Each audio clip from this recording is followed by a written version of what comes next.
नमस्कार दोस्तों, study with inspired legacy channel में आप सभी का तो स्वागत है। हम टेस्ट नंबर 9 डिस्कस कर रहे हैं। हमने 65 क्वेश्चंस ऑलरेडी कंप्लीट कर लिए हैं। आगे के 35 क्वेश्चंस आज हम कंप्लीट कर लेंगे और हमारा आज टेस्ट नंबर 9 पूरा हो जाएगा। उसके बाद हम टेस्ट नंबर 10 जो है आगे कंटिन्यू करेंगे। ठीक है, आज हम टेस्ट नंबर 9 को कंप्लीट कर लेते हैं और शुरुआत करते हैं क्वेश्चन नंबर 66 से। क्वेश्चन नंबर 66 देखते हैं। इसमें से पूछा गया है कि कौन सा घटक प्रारक्षित निधि की श्रेणी के अंतर्गत आता है और बताना है कि इनमें से कौन सी बातें सही हैं। प्रारक्षित निधि को रिजर्व्ड मनी भी बोला जाता है, इसको आप लोग स्पेशली याद रखिएगा। रिजर्व्ड मनी को ही प्रारक्षित निधि बोला जाता है। ठीक है, पहले जानते हैं कि रिजर्व्ड मनी होता क्या है, यानी प्रारक्षित निधि होती क्या है।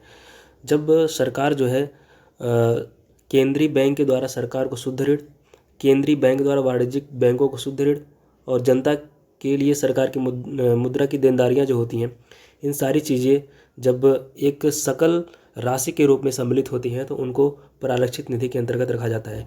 इन तीनों बातों के अलावा भी और भी कुछ प्रमुख बातें, जैसे बैंकों को आरबीआई का जो शुद्ध ऋण होता है और भारतीय रिजर्व बैंक के बाद जो शुद्ध फॉरेक्स रिजर्व जिसे विदेशी मुद्रा भंडार बोला जाता है, साथ साथ भारतीय रिजर्व बैंक की जो शुद्ध गैर मौद्रिक देनदारियाँ होती हैं, उन सारी चीज़ों को भी प्रारक्षित निधि के अंतर्गत शामिल किया जाता है। ठीक है, तो ये तीन बातें तो बिल्कुल सही हैं। इन्हीं तीनों बातों को ही रिजर्व्ड मनी के अंतर्गत शामिल किया जाता है। तो ऑप्शन डी इसका राइट आंसर हो जाता है। चलिए आगे बढ़ते हैं। क्वेश्चन नंबर 67 पे चलते हैं।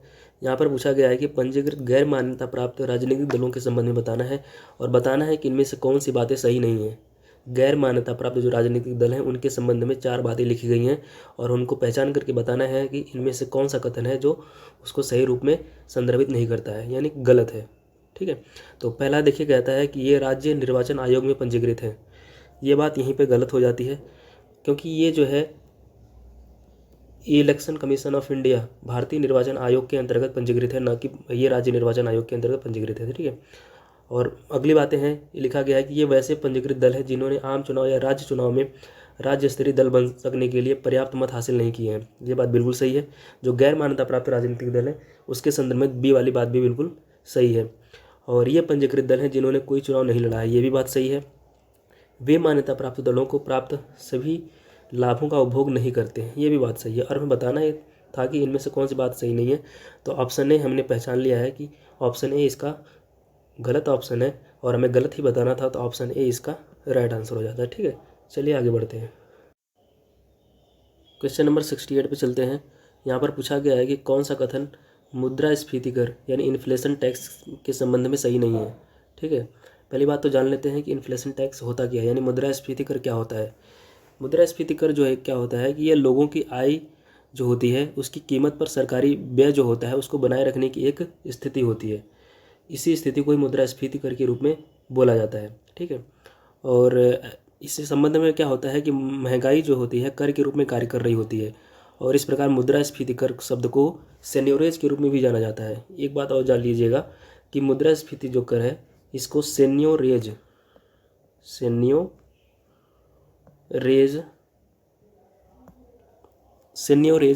के रूप में भी जाना जाता है। ठीक है, चलिए पढ़ते हैं। पहला कथन क्या कहता है, यह लिखा गया कि यह एक ऐसे परिदृश्य को दर्शाता है जिसमें सरकारी ऋण के वास्तविक मूल्य में वृद्धि होती है। नहीं, यही बात तो गलत हो जाती है। ये वास्तविक मूल्य में वृद्धि को दर्शाता नहीं है, बल्कि क्या कहता है कि बल्कि ये जो है लोगों की आय की कीमत पर सरकारी व्यय को बनाए रखने की एक स्थिति को दर्शाता है। ठीक है, और दूसरा लिखा गया कि लोगों की आय की कीमत पर सरकारी व्यय को बनाए रखने की स्थिति को रेखांकित करता है। मैंने आपको बता दिया है, ये बात तो सही है मुद्रास्फीति कर के संबंध में। और कंपनियां सरकार द्वारा निर्धारित स्तर से ऊपर वेतन वृद्धि पर मुद्रास्फीति कर का भुगतान करती हैं, ये भी बात सही है। मुद्रास्फीति कर शब्द को सेन्योरेज के रूप में जाना जाता है, मैंने आपको ये बात पहले ही बता दिया है, तो आप इसको नोट डाउन कर लीजिएगा। ठीक है, और हमें बताना था कि कौन सी बात गलत है, तो ऑप्शन ए मैंने बता दिया कि ऑप्शन ए ही गलत है मुद्रास्फीति कर के संबंध में, इसलिए ऑप्शन ए हमारा इसका राइट आंसर हो जाता है। ठीक है, चलिए आगे बढ़ते हैं। क्वेश्चन नंबर 69 पे चलते हैं। यहाँ पर भौगोलिक संकेतक यानी जीआई टैग दिया गया है और जीआई टैग से संबंधित प्रोडक्ट्स दिए गए हैं और उनसे संबंधित राज्यों का नाम लिखा गया है और हमको बताना है कि इनमें से कितने युग्म सही सुमेलित हैं। ठीक है, पहले लिखा गया हरमल मिर्च, गोवा, ये बात बिल्कुल सही है। ये गोवा से संबंधित प्रोडक्ट है जिसको जीआई टैग मिला हुआ है। ठीक है, तामेंगलोंग संतरा, यह मेघालय लिखा गया, मेघालय न होकर के ये मणिपुर अगर होता तो ये बात बिल्कुल सही होती। ठीक है, तो अगर ये सवाल आए तो आप इसके संबंध में जो है मणिपुर मार्क करिएगा, इसलिए ये वाला कथन तो गलत हो जाता है। डले खुर्सानी मिर्च जो है ये सिक्किम से संबंधित है, हाँ ये बात सही है। ठीक है, हाथी मिर्च जिसको एलिफेंट मिर्च भी बोला जाता है या एलिफेंट चिली भी बोला जाता है, वो मणिपुर से ही संबंधित है। तो यहाँ पर 3 बातें यानी 3 युग में सही सुमेलित हैं, तो ऑप्शन सी इसका राइट आंसर हो जाता है। ठीक है, क्वेश्चन नंबर 70 पे चलते हैं। यहाँ पे पूछा गया है कि प्रमुख और गैर प्रमुख बंदरगाहों के संबंध में बताना है कि इनमें से कौन सी बातें सही नहीं है। ठीक है, पहला लिखा गया है कि दोनों प्रमुख व गैर प्रमुख बंदरगाह भारतीय बंदरगाह अधिनियम यानी इंडियन पोर्ट एक्ट 1908 के तहत प्रशासित है। नहीं, ये बात गलत है, क्योंकि केवल गैर प्रमुख जो बंदरगाह हैं वो जो है बंदरगाह अधिनियम, भारतीय बंदरगाह अधिनियम 1908 के तहत प्रशासित है, जो राज्य सरकारों के तहत जो है स्वामित्व में है और प्रबंधन में है। ठीक है, और जो 13 प्रमुख बंदरगाह हैं, 13 भारत के बाद 13 प्रमुख बंदरगाह हैं, इनका जो है स्वामित्व और प्रबंधन केंद्र सरकार के हाथों में है, और इसका प्रशासन जो है इंडियन पोर्ट ट्रस्ट एक्ट 1963 के तहत प्रशासित है। ठीक है, इसलिए ये बात गलत हो जाती है, तो ये तो गलत है। प्रमुख व गैर प्रमुख दोनों प्रकार के बंदरगाहों का स्वामित्व और प्रबंधन केंद्र सरकार के हाथों में है, ये बात गलत है। मैंने आपको भी पहले ही बता दिया कि जो गैर प्रमुख बंदरगाह हैं उनका प्रशासन, उनका स्वामित्व और प्रबंधन राज्य सरकारों के अंतर्गत है, और जो प्रमुख बंदरगाह हैं उनका स्वामित्व और प्रबंधन केंद्र सरकार के अंतर्गत है। ठीक है, इसलिए दोनों बातें गलत हैं, और हमें बताना था कि कौन कौन सी बातें गलत हैं, तो सी इसका राइट आंसर हो जाता है। यहाँ पर दोनों बातें गलत हैं। ठीक है, और गलत क्यों है मैंने आपको बता दिया, C is right answer. Question number 71 पे चलते हैं। क्वेश्चन नंबर 71 कहता है कि जो है Stockholm convention, basal convention, Rotterdam convention, यहाँ पे 3 प्रमुख कन्वेंशंस के बारे में दिया गया है और उनसे संबंधित समझौतों को लिखा गया है, और आपको बताना है कि ये सही रूप में सुमेलित है या नहीं। ठीक है, देखिए स्टॉकहोम कन्वेंशन ये जो है POP परमानेंट ऑर्गेनिक पॉल्यूटेंट्स यानी अस्थायी कार्बनिक प्रदूषकों से संबंधित है, जिसको जो है 2001 में स्वीडन की राजधानी स्टॉकहोम में आमंत्रित किया गया था, और 2004 से ये जो है इफेक्टिव में आया यानी प्रभावी रूप में शामिल हुआ, और 2006 में जाकर के इंडिया जो है इस कन्वेंशन को रेक्टिफाई किया यानी पुष्टि किया। ठीक है, तो इसलिए तो ये वाला तो पहला वाला कथन तो गलत हो जाता है। ठीक है, बेसल कन्वेंशन जो है ये खतरनाक अपशिष्ट के सीमा पारी आवागमन से संबंधित है, तो ये इससे संबंधित है, न कि स्थायी कार्बनिक। ठीक है, और बेसल कन्वेंशन जो है ये 1989 में अपनाया गया था और 1992 में लागू किया गया था। ठीक है, और भारत भी इसका सदस्य है, ये बात आप लोग विशेष रूप से ध्यान रखिएगा। और रॉटरडैम कन्वेंशन जो है, रॉटरडैम कन्वेंशन 1998 में अपनाया गया था, और ये किससे संबंधित है, ये कीटनाशकों और औद्योगिक रसायनों से संबंधित है, जिसको जो है स्वास्थ्य और पर्यावरण कारणों से प्रतिबंधित और गंभीर रूप से प्रतिबंधित कर दिया गया है। ठीक है, 2006 में भारत ने 2006 में इसको स्वीकार किया। तो यहाँ पर तीनों की तीनों बातें गलत हैं। ठीक है, तो और हमें बताना है कि इनमें से कौन सी बातें सही सुमेलित हैं। तो इसमें से अगर देखा जाए तो ऑप्शन ए इसका राइट आंसर हो जाता है। ठीक है, चलिए आगे बढ़ते हैं। क्वेश्चन नंबर 72 पे चलते हैं, और पूछा गया है कि कभी कभी समाचारों में दिखे जाने वाला ऑपरेशन गियरबॉक्स किससे संबंधित है। पहले मैं आपको बता देता हूँ, ऑपरेशन गियरबॉक्स जो है डायरेक्टरेट ऑफ रेवेन्यू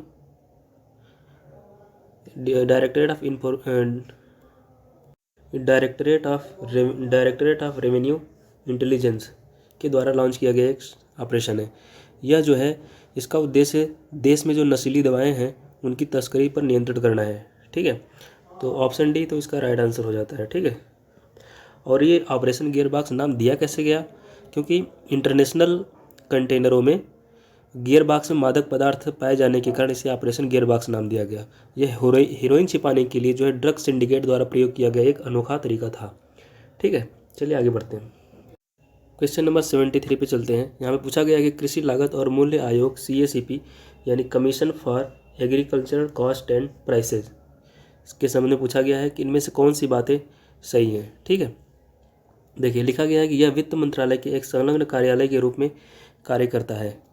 ये बात यहीं पे गलत हो जाती है क्योंकि यह कृषि और किसान कल्याण मंत्रालय से संबंधित एक आयोग है। ठीक है, इसलिए ये बात तो यहीं पे गलत हो जाती है।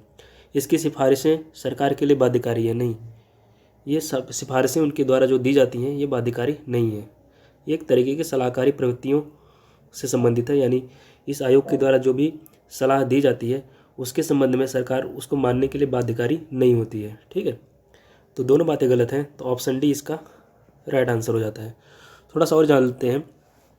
आधुनिक तकनीक को अपनाने के लिए काश्तकारों को प्रोत्साहित करने के लिए जो है एमएसपी मिनिमम सपोर्ट प्राइस, जिसको न्यूनतम समर्थन मूल्य बोला जाता है, इसकी सिफारिश करना और देश में उभरते मांग पैटर्न को उसके अनुरूप की उत्पादकता और समग्र अनाज उत्पादन को बढ़ावा देना, इसके संबंध में इस आयोग के द्वारा सिफारिशें की जाती हैं। ठीक है, इस सिफारिशों को सरकार द्वारा जो है एमएसपी के रूप में उत्पादों को एक प्रमुख मूल्य के रूप में निर्धारित किया जाता है, जिसमें जो है 23 वस्तुएं शामिल होती हैं। ठीक है, इसमें से 7 प्रकार के अनाज होते हैं, अब 5 प्रकार की दालें होती हैं और 7 प्रकार के तिलहन होते हैं। ठीक, और 4 प्रकार की जो है वाणिज्यिक फसलें, जिसमें खोपरा हो गया, गन्ना, कपास और कच्चा जूट शामिल होते हैं। ठीक है, चलिए आगे बढ़ते हैं। क्वेश्चन नंबर 74 पे चलते हैं। यहाँ पे पूछा गया है कि वेस्ट पहल के संबंध में बताइए कि कौन सी बातें सही हैं। ठीक है, पहली बात तो जानते हैं वेस्ट का फुल फॉर्म क्या है। वेस्ट का फुल फॉर्म है women in engineering science and technology. ठीक है, इंजीनियरिंग साइंस एंड टेक्नोलॉजी में वीमेंस के को प्रोत्साहित करना और उनको आगे बढ़ाने के लिए एक योजना चलाई गई है जिसको वेस्ट इनिशिएटिव के नाम से जाना जाता है। ठीक है, और उनको बताना है कि इनमें से कौन सी बातें सही हैं। ठीक है, देखिए लिखा गया कि इसका उद्देश्य केवल महिलाओं को विज्ञान और इंजीनियरिंग में शोध कराने के लिए प्रोत्साहित करना। हाँ, यही बात तो सही है। यहाँ पे लिखा गैर वैज्ञानिक पृष्ठभूमि वाली महिलाएं भी इस पहल का पात्र है नहीं, केवल जो गैर वैज्ञानिक के अलावा जो भी पृष्ठभूमि की महिलाएं हैं, यानी विज्ञान, इंजीनियरिंग और टेक्नोलॉजी से संबंधित जो भी महिलाएं हैं वो इस इनिशिएटिव का हिस्सा हैं। तीसरा लिखा गया विज्ञान और प्रौद्योगिकी मंत्रालय के द्वारा क्रियान्वित पहल है। नहीं, ये भी बात गलत है।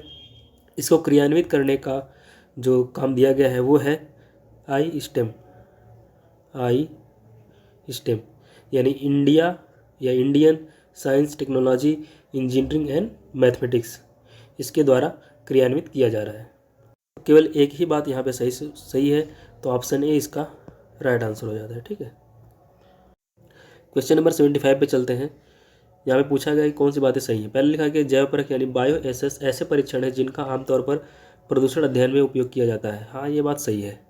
अम्ब्रेला स्पीसीज का संरक्षण स्वचालित रूप से अन्य प्रजातियों तक विस्तृत होता है। ये भी बात सही है। यहाँ पे दोनों बातें सही हैं, तो ऑप्शन सी इसका राइट आंसर हो जाता है। ठीक है, थोड़ी सी और बात जानते हैं। अम्ब्रेला स्पीसीज़ क्या होती है। अम्ब्रेला स्पीसीज़ एक विस्तृत परास वाली प्रजाति है जिसकी आवश्यकताओं में कई अन्य प्रकार की प्रजातियों की ज़रूरतें शामिल होती हैं। ठीक है, वे प्रजातियां होती हैं जिन्हें आमतौर पर संरक्षण संबंधी निर्णय लेने के लिए चुना जाता है, क्योंकि इन प्रजातियों की रक्षा अप्रत्यक्ष रूप से कई अन्य प्रजातियों की रक्षा होती है जो उनके निवास स्थान के पारिस्थितिकी समुदाय को बनाती है। ठीक है, तो इस संबंध और एक चीज़ और जान लीजिए, ये बायो एसेस क्या होता है। बायो एसेस यानी जैव परख। बायो एसेस एक ऐसा परीक्षण है जिसमें जीवों का उपयोग किसी अन्य भौतिक कारक, रासायनिक कारक या किसी अन्य प्रकार की पारिस्थितिक गड़बड़ी की उपस्थिति या प्रभाव का पता लगाने के लिए किया जाता है। ठीक है, तो ऑप्शन सी यहाँ पे राइट आंसर है। चलिए आगे बढ़ते हैं। क्वेश्चन नंबर 76 पे चलते हैं। यहाँ पे पूछा गया है IMF यानी इंटरनेशनल मॉनेटरी फंड, अंतर्राष्ट्रीय मुद्रा कोष के संबंध में पूछा गया है कि इनके उद्देश्य क्या है। ठीक है, और बताना है कि इनमें से कौन से सही हैं। पहली बात तो जान लेते हैं कि IMF यानी इंटरनेशनल मॉनेटरी फंड की स्थापना कब हुई थी। इंटरनेशनल मॉनेटरी फंड की स्थापना जो है 1944 में USA के न्यू हैम्पशायर में जो ब्रेटन वुड्स की कॉन्फ्रेंस आयोजित की गई थी, उस समय जो है 2 प्रमुख संस्थाओं का उदय हुआ था। उसमें एक IMF था और दूसरा वर्ल्ड बैंक था। ठीक है, तो उनमें से IMF था, उसी के उद्देश्य पूछे गए हैं। यहाँ पर लिखा गया है कि अंतर्राष्ट्रीय प्रणाली में वित्तीय स्थिरता को सुरक्षित करना। हाँ, ये बात सही है। विनिमय दर को स्थिरता को बढ़ावा देना, दुनिया भर में गरीबी को कम करना, विकासशील देशों को अवसंरचना विकास के लिए दीर्घकालीन ऋण देना। दीर्घकालीन ऋण देने का काम केवल वर्ल्ड बैंक का है, ठीक है, ये न कि IMF का है। इसलिए ये चौथी बात गलत हो जाती है। तो केवल 3 ही बातें सही हैं, तो ऑप्शन सी इसका राइट आंसर हो जाता है। क्वेश्चन नंबर 77 पे चलते हैं। यहाँ पर प्राथमिकता प्राप्त क्षेत्र ऋण यानी प्राइमरी सेक्टर लेंडिंग PSL के संबंध में सवाल पूछा गया है और बताना है कि इनमें से कौन सी बातें सही हैं। प्राइमरी सेक्टर लेंडिंग जो होती है, ये RBI बैंकों को अपने फंड का एक निश्चित हिस्सा कृषि, सूक्ष्म लघु एवं मध्यम उद्यम यानी MSME,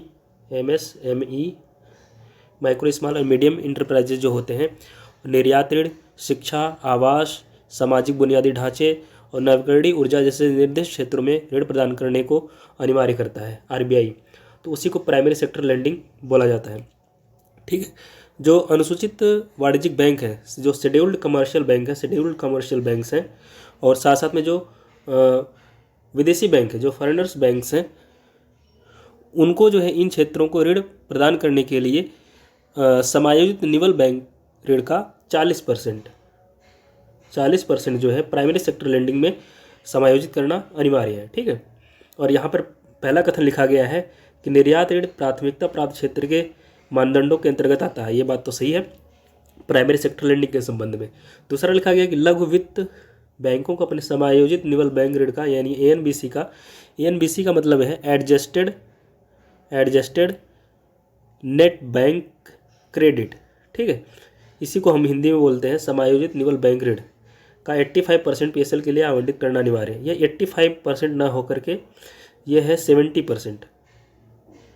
और ये लघु विकास बैंकों के साथ साथ में रीजनल रूरल बैंक जो हैं, क्षेत्रीय ग्रामीण बैंक हैं, उनके लिए अपने समायोजित ऋण का यानी ANBC का 70% जो है आवंटित करना PSL के लिए अनिवार्य है।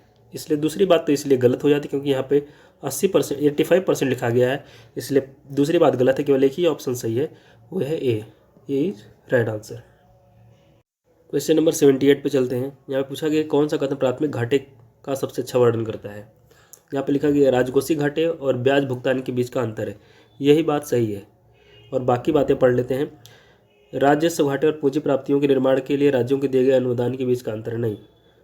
यह राजस्व व्यय और राजस्व प्राप्तियों के बीच का अंतर ये भी नहीं है। यह राजस्व व्यय और राजस्व प्राप्तियाँ जो होती है वो राजस्व घाटा होता है, न कि प्राथमिक घाटा, ठीक है। तो ये भी गलत है। यह सरकार के व्यय और उसकी आय के बीच का अंतर है, ये भी गलत है, ठीक। तो केवल ऑप्शन ए ही इसका राइट आंसर है। तो चलिए आगे बढ़ते हैं। क्वेश्चन नंबर 79 पे चलते हैं। यहाँ पर जैविक अंतःक्रियाओं के संबंध में पूछा गया है सहभोजिता और असहजीविता। सहभोजिता के बारे में लिखा गया एक जाति लाभान्वित होती है और दूसरी जाति नकारात्मक रूप से प्रभावित होती है। नहीं, एक जाति लाभान्वित तो होती है लेकिन वो नकारात्मक रूप से प्रभावित नहीं बल्कि अप्रभावित होती है सहभोजिता के संबंध में, इसलिए ये बात तो गलत हो जाती है। ये अप्रभावित रहती है, अप्रभावित, ठीक है। और दूसरा लगा असहजीविता में, हाँ, इसका एक उदाहरण अगर आपको बताएं सहभोजिता के संबंध में, तो जैसे गाय का गोबर है, बीटल को भोजन और आश्रय प्रदान करता है। गाय का गोबर जो है बीटल को भोजन और आश्रय प्रदान करता है, ठीक है, जबकि बीटल का गायों पर कोई प्रभाव नहीं पड़ता, यानी अप्रभावी रहती है। वही होता है सहभोजिता, ठीक है।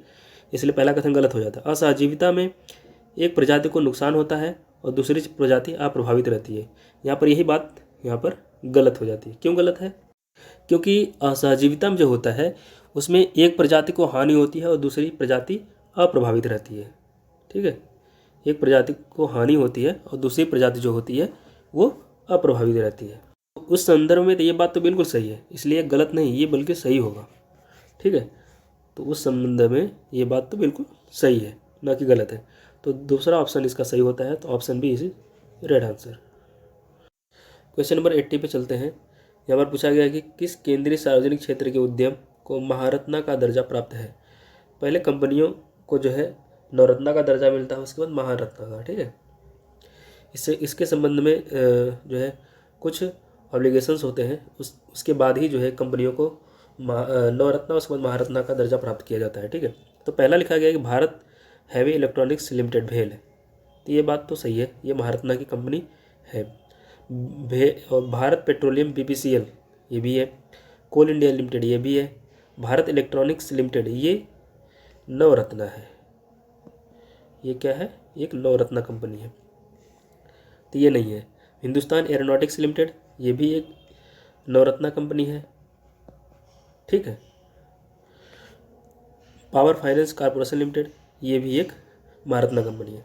तो चौथा और पांचवा छोड़ करके पहला, दूसरा, तीसरा और छठवां, तो ऑप्शन बी इसका राइट आंसर हो जाता है।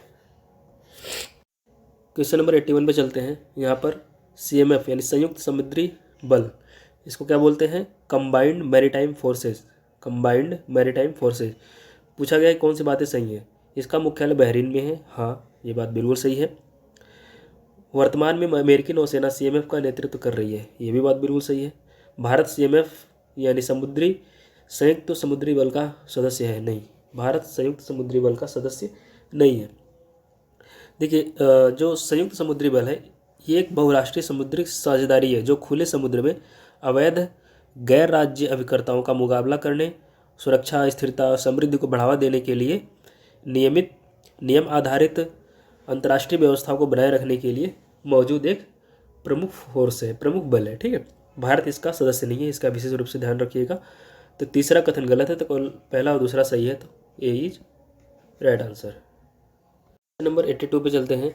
यहाँ पे पूछा गया है कि क्षेत्रीय ग्रामीण bank RRB regional rural bank के संबंध में कौन सी बात सही नहीं है? पहला है RRB के उद्देश्यों से एक समाज के वर्गों को शून्य ब्याज ऋण प्रदान करना, नहीं, जीरो इंटरेस्ट रेट पर ऋण प्रदान करने से संबंधित नहीं है, बल्कि ये जो है मिनिमम इंटरेस्ट रेट पर जो है ग्रामीण क्षेत्रों में ऋण प्रदान करने के लिए कमज़ोर वर्गों को प्रोत्साहित करता है, इसलिए ये बात तो गलत हो जाती है। 1987 में केलकर समिति के सुझावों के बाद सरकार ने RRB की स्थापना करना बंद कर दिया था, हाँ ये बात बिल्कुल सही है।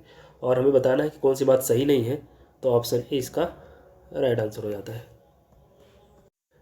क्वेश्चन नंबर 83 पे चलते हैं। यहाँ पर पूछा गया है टैक्स के संबंध में और बताना कि इनमें से कौन सी बात सही नहीं है। पहला लिखा गया भारत में आयकर एक प्रकार का समानुपाती कराधान है, नहीं, क्योंकि कराधान एक तरीके आयकर जो है, जो एक तरीके का कराधान है, ये प्रोग्रेसिव टैक्सेशन को प्रभावित बनाता है, ठीक है।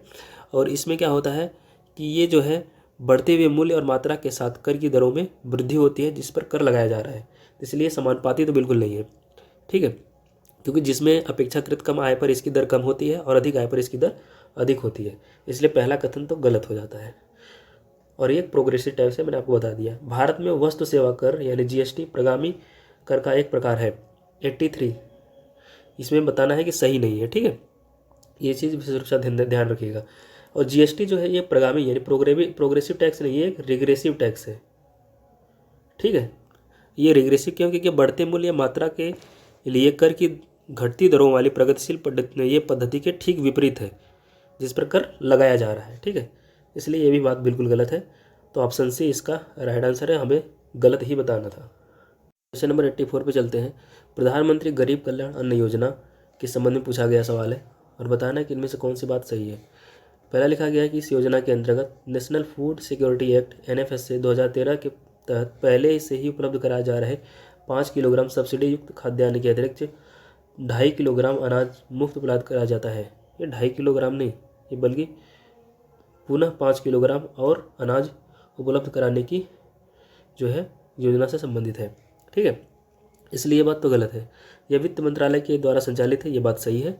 और 2020 में जो है इस योजना को लॉन्च किया गया था और दिसंबर 2022 तक इसे पुनः जो है विस्तारित कर दिया गया था।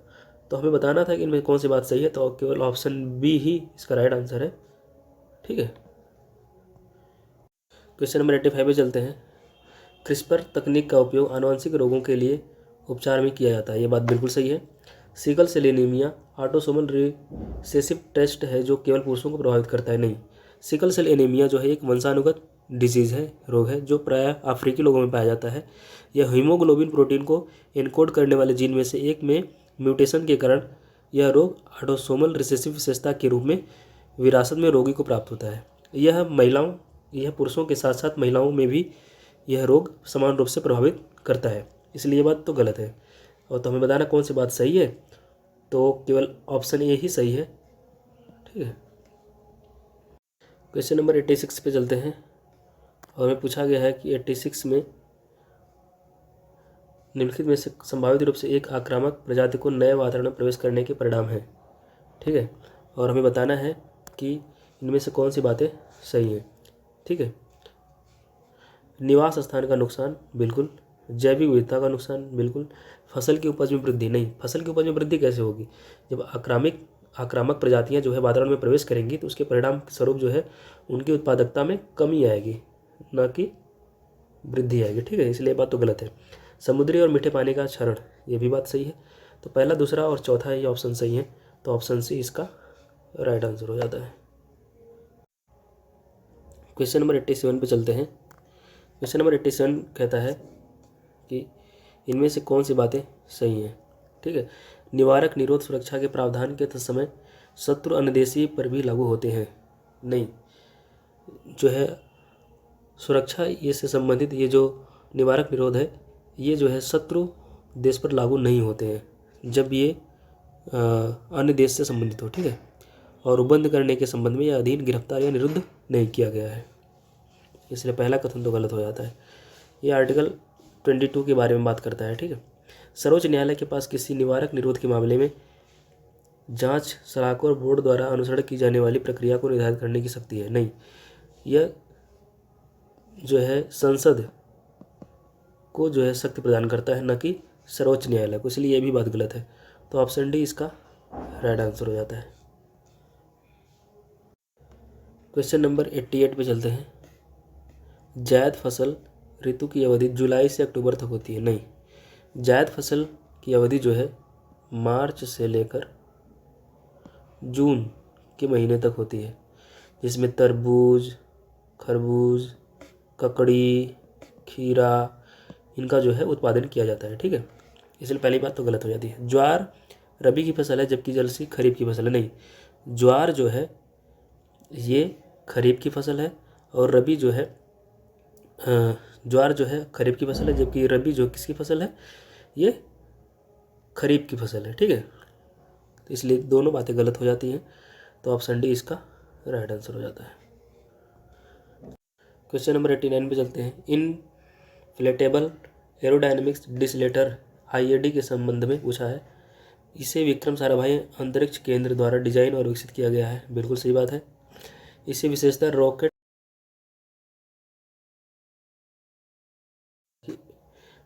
विक्रम साराभाई अंतरिक्ष केंद्र द्वारा डिजाइन विकसित किया गया, बात बिल्कुल सही है। इसे विशेषता रॉकेट के प्राप्त या खर्च हो चुकी चरणों की रिकवरी हेतु निर्मित किया गया है, ये भी बात सही है। इनफ्लेमेबल एरोडायनेमिक्स डिसलेटर के संबंध में यहाँ पर दोनों बातें सही हैं, तो ऑप्शन सी इसका राइट आंसर हो जाता है। क्वेश्चन नंबर 90 में चलते हैं। जैव विविधता हॉटस्पॉट के संबंध में पूछा गया है। जैव विविधता हॉटस्पॉट के रूप में अर्हता प्राप्त करने के लिए एक क्षेत्र को अपने मूल परिवेश में कम से कम 70% से वंचित होना चाहिए। और दूसरा लिखा गया है कि भारत में केवल 2 जैव विविधता हॉटस्पॉट है। ये बात यहीं पे गलत हो जाती है क्योंकि भारत में 4 जैविक हॉटस्पॉट हैं। एक है हिमालयन, एक है इंडो बर्मन, एक है वेस्टर्न घाट श्रीलंका और सुंडालैंड वाला एरिया। तो यहाँ पर टोटल 4 जो है जैविक बायोडाइवर्सिटी हॉटस्पॉट है। ठीक है, इसलिए ये बात तो यहीं पे गलत हो जाती है। और पहला जो कथन है ये बात सही है, तो ऑप्शन ए इसका राइट आंसर हो जाता है। बायोडाइवर्सिटी से संबंधित अवधारणा जो है नॉर्मन मायर्स द्वारा प्रस्तुत की गई थी 1988 में, ये आप लोग याद रखिएगा। क्वेश्चन नंबर 91 में चलते हैं। मेदिनी पुरस्कार योजना से संबंधित सवाल है। मेदिनी पुरस्कार जो है 2018 में ministry of environment, forest and climate change यानी पर्यावरण, वन एवं जलवायु परिवर्तन मंत्रालय द्वारा शुरू किया गया था। यह जो है पर्यावरण संबंधित विषयों पर पुस्तकों के लेखन को बढ़ावा देने के लिए एक पुरस्कार है, जैसे कि पर्यावरण संरक्षण, प्रदूषण नियंत्रण, पर्यावरण प्रभावी मूल्यांकन, पारिस्थितिकी बहाली, वन्यजीवों का संरक्षण, वन संरक्षण, जैव विविधता इत्यादि। ठीक है, तो पहला लिखा गया यह पुरस्कार केवल भारतीय लेखकों को दिया जाता है। हाँ, ये बात सही है। लेखक का कार्य भारत की किसी भी अनुसूचित भाषा में लिखा जाना चाहिए, नहीं। ये हिंदी भाषा में होना चाहिए, किसी भी भाषा में नहीं। ठीक है, तो ये बात भी गलत हो जाती है। कार्य केवल पर्यावरण से जुड़े विषयों से संबंधित होना चाहिए, ये बात सही है। तो केवल 2 ही बातें सही हैं, तो ऑप्शन सी इसका राइट आंसर हो जाता है। क्वेश्चन नंबर 92 पे चलते हैं। लीजियोनेलोसिस रोग के संबंध में पूछा गया है। यह एक वायरस के द्वारा उत्पन्न होता है, नहीं। ये एक बैक्टीरियल डिजीज़ है। ये जो है बैक्टीरिया से होने वाला रोग है। ठीक है, यह रोग आमतौर पर संक्रमित जल से फैलता है। हाँ, ये बात सही है। इस बीमारी के लिए वर्तमान में कोई टीका और उपचार उपलब्ध नहीं है। उपचार तो उपलब्ध है लेकिन टीका उपलब्ध नहीं है, इसलिए ये भी बात गलत हो जाती है। तो केवल ऑप्शन 2 ही सही होता है, A is red answer. Question number 93 पे चलते हैं। रबड़ के संबंध में पूछा गया सवाल है। ये जो है रबड़ के संबंध में पूछा गया सवाल है। भारत में रबड़ की पारंपरिक कृषि से संबंधित राज्य केवल केरल और तमिलनाडु है। सही बात है। और अगर आपसे पूछा है कि सबसे ज़्यादा कहाँ पर जो है रबड़ की पैदावार की जाती है, तो आप लोग कहाँ मानेंगे इसको? केरल में। ठीक है, केरल नंबर 1 पर है।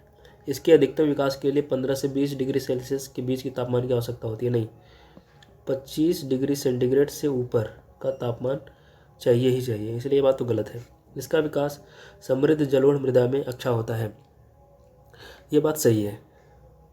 तो पहला और तीसरा ही सही है, तो ऑप्शन सी इसका राइट आंसर हो जाता है। ठीक है, क्वेश्चन नंबर 94 पे चलते हैं। जलदूत ऐप के संबंध में पूछा गया सवाल है और वो बताना है कि इनमें से कौन सी बात सही नहीं है। इसे जल शक्ति मंत्रालय और पंचायती राज मंत्रालय द्वारा विकसित किया गया है, ये बात बिल्कुल सही है।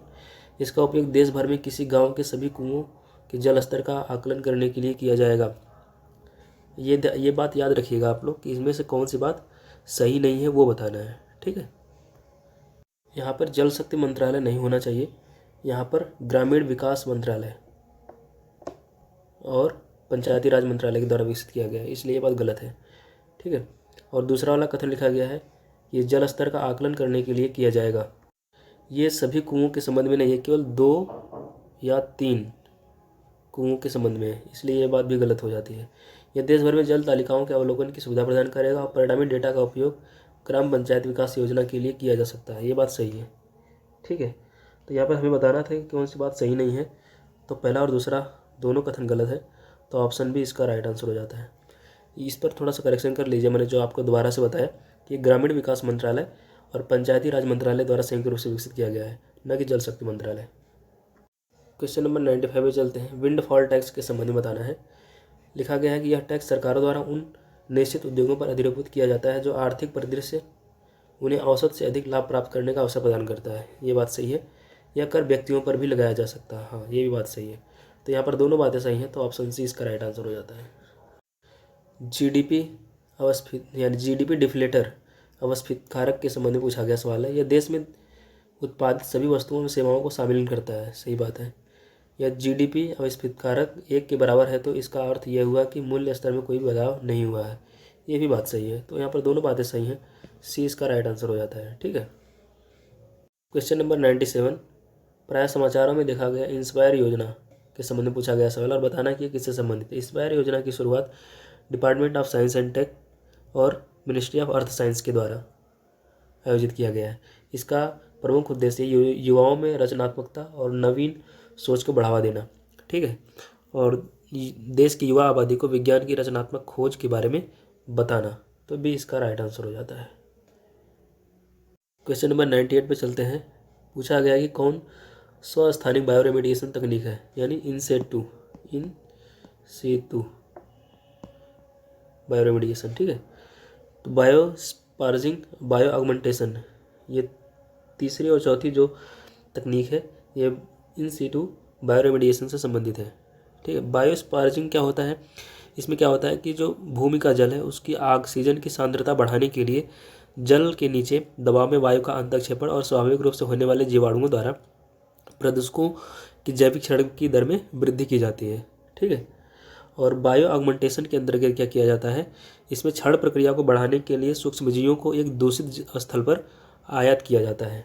ठीक, और ये जो बायोपाइल्स हैं, बायो रिएक्टर हैं, ये इन सीटू से संबंधित नहीं होकर के ये एक्स सीटू, ठीक है, यानी बायो स्थानिक बायोरेमेडिएशन तकनीक से संबंधित है। तो यहाँ पर तीसरा और चौथा ही सही है केवल, तो ऑप्शन डी इसका राइट आंसर हो जाता है। क्वेश्चन नंबर 99 में पूछा गया है अभ्यास एक्सरसाइजेज जो द्विपक्षीय संयुक्त सैन्य अभ्यास से संबंधित है और इससे संबंधित जो भारत के द्वारा आयोजित किए जाते हैं, कौन से देश से सही सुमेलित हैं? पहले क्या, समुद्र शक्ति इंडोनेशिया और भारत के साथ आयोजित किया जाता है। गरुड़ शक्ति इंडोनेशिया, ये भी सही है। संप्रीति बांग्लादेश, ये भी सही है। एक्वेरियन मालदीव, ये भी सही है। चारों बातें सही हैं। ऑप्शन डी इसका राइट आंसर हो जाता है। इसको आप लोग याद रख लीजिएगा। क्वेश्चन नंबर 100 पे चलते हैं। उर्वरक क्षेत्र भारत में गैस का सबसे बड़ा उपभोक्ता है। सही है। भारत में सभी क्षेत्रों के लिए एक समान गैस मूल्य का निर्धारण तंत्र है। नहीं। पेट्रोलियम और प्राकृतिक गैस मंत्रालय ने घरेलू स्तर पर उत्पादित गैस के मौजूदा मूल्य निर्धारण फार्मूले की समीक्षा के लिए प्रसिद्ध ऊर्जा विशेषज्ञ किरीट पारिख की अध्यक्षता में एक समिति का गठन किया है। इसलिए यहाँ पर एक समान गैस मूल्य का निर्धारण, ये बात गलत है। किरीट पारिख समिति गैस मूल्य निर्धारण तंत्र से संबंधित मैंने आपको भी बता दिया। तो यहाँ पर पहला और तीसरा ही कथन सही है। तो ऑप्शन डी इसका राइट आंसर हो जाता है। तो चलिए, आज हमारा टेस्ट नंबर 9 कंप्लीट होता है। अगर बाकी जितने भी टेस्ट अभी तक कंप्लीट कराए गए हैं, टोटल 9 टेस्ट हो चुके हैं। आप लोग बारी बारी से जा कर के टेस्ट को और उनकी पीडीएफ्स को रिवीजन करते रहिए और पढ़ाई करते रहिए। अगला टेस्ट नंबर 10 जो है 4 से 5 दिनों के अंदर में आ जाएगा। आप लोग रिवीजन करते रहिए, ठीक है। चलिए ठीक है, आज के लिए बस इतना ही। धन्यवाद।